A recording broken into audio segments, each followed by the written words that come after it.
আসসালামু আলাইকুম এভরিওয়ান। আমি আজকে আপনাদেরকে পাট শাক দিয়ে মসুরির ডাল রান্না করে দেখাবো। এর জন্য পাট শাকটা ধুয়ে এরকম পাতাটা বেছে পাট শাকটা ধুয়ে পরিষ্কার করে নিয়েছি এবং পাতাগুলো 2 টুকরা করে নিয়েছি। এরকম ছোট ছোট টুকরা করে নিয়েছি।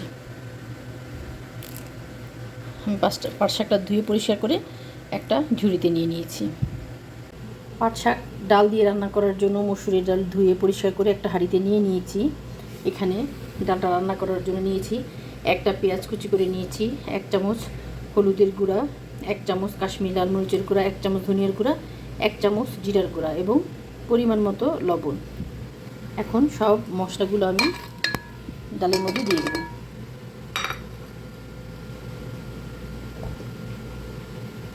দিয়ে দিব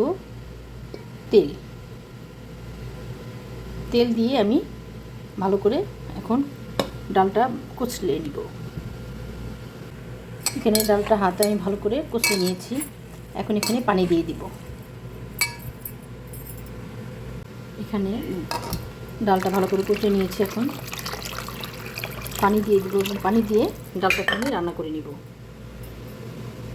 ডালটা আমি চুলায় বসিয়ে দিয়েছি। এখন ঢেকে ডালটা সেদ্ধ হওয়া পর্যন্ত রান্না করে নিব। পাট শাক রান্না করার জন্য ডালটা আমার সেদ্ধ হয়ে গেছে।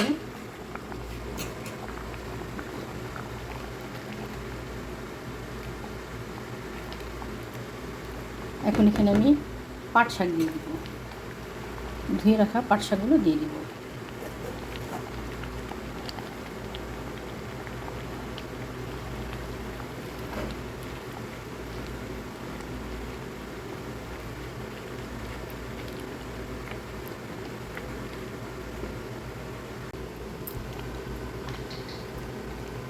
ডালের সাথে পাট শাকটা ভালো করে রান্না করে নিয়েছি। এখন ডালটা বাগার দিয়ে নিব। শাকটা সিদ্ধ হওয়া পর্যন্ত ডালটা রান্না করে নিব এবং ডালটা সিদ্ধ হয়ে গেলে আমি বাগার দিয়ে নিব। এখানে পাট শাকের ডালটা বাগার দেওয়ার জন্য নিয়ে নিয়েছি একটা পেঁয়াজ কেটে নিয়েছি, কিছু কাঁচামরিচ নিয়ে নিয়েছি, রসুন কুচি করে নিয়েছি, 3টা শুকনো মরিচ নিয়েছি। এখন ডালের মধ্যে কাঁচামরিচটা দিয়ে দিব।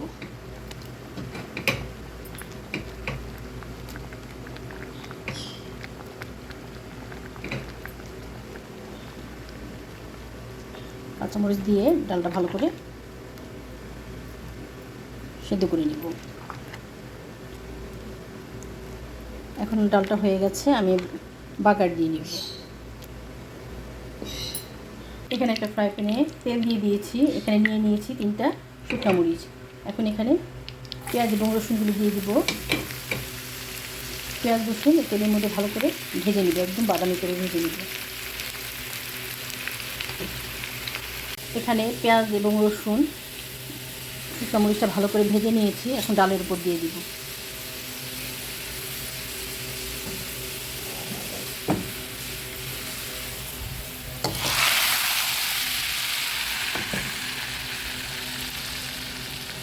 এখানে পাট শাকের বাগারটা আমি ঢাকনাটা খুলে নিয়েছি।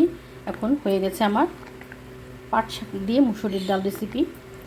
আমি এখন আপনাদেরকে সার্ভ করে দেখাবো।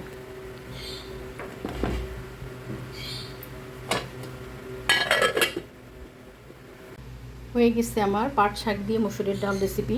আপনারাও আমার রেসিপি ফলো করে বানাতে পারেন। যদি আমার রেসিপিগুলো আপনাদের ভালো লাগে তাহলে আমাকে সাপোর্ট করবেন এবং আমার নিত্য নতুন রেসিপি দেখার জন্য আমার পাশে থাকেন। আল্লাহ হাফেজ।